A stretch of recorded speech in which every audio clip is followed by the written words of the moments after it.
Okay, kids, stay close to the trail. Don't go too far, okay? Don't worry, Dad. We know what we're doing. We'll be back in 20 minutes, Dad. All right, 20 minutes. Have fun. This is so cool. Look at all these trees. Yeah, it's beautiful. But stay on the path, Leo. Relax. I just want to see what's behind those rocks. Whoa! There's a waterfall over there. Come on, Mia. Leo, wait. Dad said stay on the trail. It's right there. Just for a second. Fine, but only for a minute. Okay, which way is the campsite? I don't know, Leo. I think we're lost. We're not lost, we just don't know where we are. Leo, that is lost.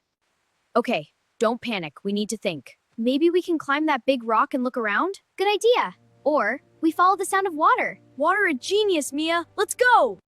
I can hear it. The water is that way. Yes. Come on, walk carefully. Watch your step.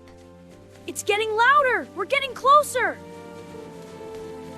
Leo! Mia! Oh, thank goodness. Are you okay? We're fine, Dad. We figured it out ourselves. Well, Mia figured it out. I'm just proud of you both. I'm proud of you both. You kept your cool and used your heads. Next time, I'll stay on the trail. Great idea. I'll write it down in my notes.